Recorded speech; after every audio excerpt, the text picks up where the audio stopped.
আমি একজন উদ্যোক্তা, একটা পরিবার চালানোর মতো সামর্থ্য আমার রয়েছে। আমার বর্তমান বয়স 24, কিন্তু আমার বাবা আমাকে বিয়ে দিচ্ছে না। সে এই মাহফিলের মধ্যে উপস্থিত আছে। ইন্নালিল্লাহ।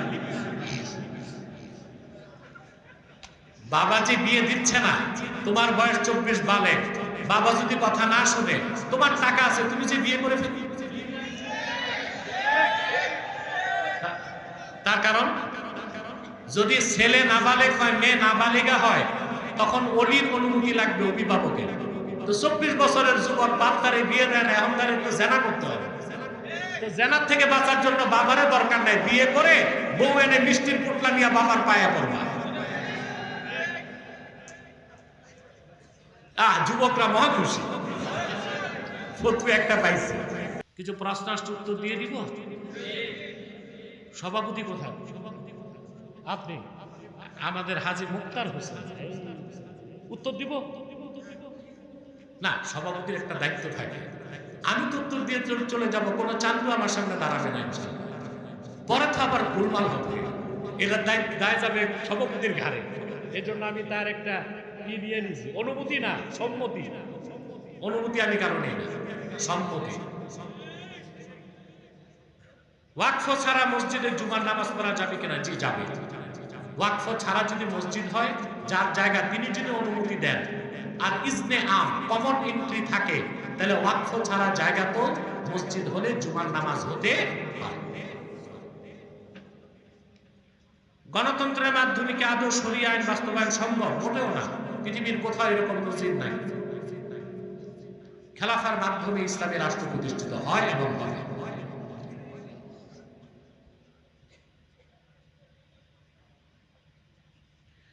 কেউ কেউ বলেন গণতন্ত্র যেহেতু হারাম, আমরা কাউকে ভোট দিব না। দেখুন, এখানে একটা ফ্যাকাগত বিষয় আছে। আমরা আদর্শগতভাবে খেলাফাকে বিশ্বাস করি। খেলাফার পদ্ধতিতেই রাষ্ট্র প্রতিষ্ঠিত হবে। এর আগে ওজোর হিসেবে আমাদের পক্ষ থেকে যদি ইসলামী রাজনীতির ব্যানারে কেউ রাজনীতি করে, করার সুযোগ আছে। নির্বাচনও যদি যেতে চায়, যেতে পারবে। কারণ সংসদকে খালি করে দিলে তাগুত সেখানে শক্তিশালী হয়ে যাবে। সেজন্য এটি উসুলের নাম হচ্ছে আয-যারুরাতু তাতাকাদ্দারু বিকদরি যারুরা। নাজায়েজ বা হারাম জিনিসও যৌক্তিকতা থাকলে, প্রয়োজন থাকলে হারাম জেনে সেই কাজটা করা যায়। এটা একটা ফিকহি বিষয়। এজন্য যারা ইসলামী আন্দোলন করছেন, ইসলামী রাজনীতি করছেন, তাদেরকে আমার পক্ষ থেকে পৃষ্ঠপোষকতা আছে। কিন্তু অবশ্যই এই গণতান্ত্রিকভাবে রাজনীতি করতে গেলেও সীমা থাকতে হবে, তা যেন শিরক আর কুফর পার না হয়। এখন গণতন্ত্র রক্ষা করতে যে আপনি পূজা মণ্ডপে যে কীর্তন গাইবেন, এটা তো আর হয় না। এটা করবেন কেন? এটা করতে গেলে তার ঈমান থাকে না। তারপর হিন্দুদের মূর্তির সামনে যে লাড্ডু খাবেন, সমসম খাবেন, খ্রিস্টানদের গির্জায় যাবেন, তাহলে তো আর আপনি বাউন্ডারি পার হয়ে গেলেন। গণতন্ত্র করতে হলেও শিরক কুফরের সীমা পার হওয়া যাবে না। একই প্রশ্ন। আমি একজন উদ্যোক্তা, একটা পরিবার চালানোর মতো সামর্থ্য আমার রয়েছে। আমার বর্তমান বয়স 24, কিন্তু আমার বাবা আমাকে বিয়ে দিচ্ছে না। সে এই মাহফিলের মধ্যে উপস্থিত আছে। ইন্নালিল্লাহ। বাবা যে বিয়ে দিচ্ছে না, তোমার বয়স 24 বালেগ, বাবা যদি কথা না শুনে, তোমার টাকা আছে, তুমি যে বিয়ে করে ফেলি। তার কারণ, যদি ছেলে নাবালেগ হয়, মেয়ে নাবালিগা হয়, তখন ওলির অনুমতি লাগবে, অভিভাবকের। তো 24 বছরের যুবক বাপ তারে বিয়ে দেয় না, এখন তারে তো জেনা করতে হবে। তো জেনার থেকে বাঁচার জন্য বাবারে দরকার নাই, বিয়ে করে বউ এনে মিষ্টির পুটলা নিয়ে বাবার পায়া পড়বা। যুবকরা মহা খুশি, ফতোয়া একটা পাইছে। যদি কোনো দল দাবি করে যে তাদের পক্ষে ভোট দিলে বা তাদের সাথে যদি থাকি জান্নাত নিশ্চিত, যদি কোনো দল খোলাফায়ে রাশিদিনের তরিকায় রাজনীতি করে, তাদের সাথে থাকলে জান্নাত নিশ্চিত। পশ্চিমা গণতন্ত্র চর্চা যারা করে, এমন কোন দলের সাথে থাকলে জান্নাতের সার্টিফিকেট নাই। একজন ব্যক্তি যদি বলে রোজা এবং পূজা এক, এই কথা যে বলছে সে কাফের, তারে যে কাফের বলবে না, ওইটাও কাফের। এগুলো গেছে বহুত আগে। আবার কি,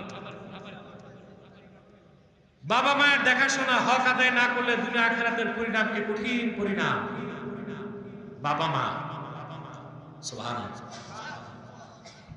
পিতা মাতা নারাজ থাকলে আপনি যত বড় ওলি আল্লাহ হন, ব্যস্ত যাইতে সমস্যা আছে কিনা? ইমাম বুখারী তার আদাবুল মুফরাদ হাদিসের কিতাবে একটা হাদিস আছে। এক যুবক মদিনা মুনাওয়ারাতে রাসূলুল্লাহ সাল্লাল্লাহু আলাইহি ওয়াসাল্লামের কাছে যাবেন, রাসূলুল্লাহ সাল্লাল্লাহু আলাইহি ওয়াসাল্লামের সাথে জিহাদে যাওয়ার জন্য। তো বাবা মা কাঁদতেছে যে, বাবা তুমি তো আমাদের একটাই সন্তান, তুমি যদি শহীদ হয়ে যাও তা আমাদের দেখবে কি? বুঝেন না? যুবকটি বাবা মার কথা শুনলো না, সে আল্লাহর হাবিবের কদমে চলে আসলো, এসে বলল, ইয়া রাসূলুল্লাহ, বাবা মার ঘরে আমি একমাত্র সন্তান, জিহাদ করার জন্য এসেছি, ফিরে আসার সময় বাবা মার চেহারার দিকে তাকায় দেখছি দুজন কান্না করতেছেন। আল্লাহর হাবিব বললেন, যুবক ইরজি ইলাইহিমা ওয়া আবহিকহুমা কামা আবকাইতাহুমা, জলদি ফিরে যাও তোমার বাবা মায়ের কাছে, তাদের চোখে যেভাবে কান্না ঝরিয়েছো সেভাবে তাদের মুখে হাসি ফুটায় দাও। বাপ মা হক আদায় করতেই হবে। বাপ মার হক আদায় না করলে, বিশেষ করে মায়ের হক আদায় না করলে ঈমান নিয়ে মৃত্যুবরণের সম্ভাবনাও থাকে না। দাড়ি রাখার বিধান কি? ওয়াজিব। এক মুষ্টি দাড়ি রাখা ওয়াজিব। হজ করে আসার পর দাড়ি টুপি সুন্নতি লেবাস না পড়লে অপরাধ কি? তার হাজি বলা যায় না, বাজি বলতে হবে। অন্যায়ভাবে জায়গা দখল করলে দুনিয়া আখেরাতের শাস্তি কি? এই লোক কোনোদিন নাজাত পাবে না। যার জায়গা মারছে তারে ফেরত না দিয়া মারা গেলে তার তওবা কবুল হবে না। প্রতিবেশীর হক কি? প্রতিবেশীর হক হচ্ছে তার অভাব অনটন আপনি দেখবেন, তার ভালোটা কামনা করবেন, তার কল্যাণ চাইবেন।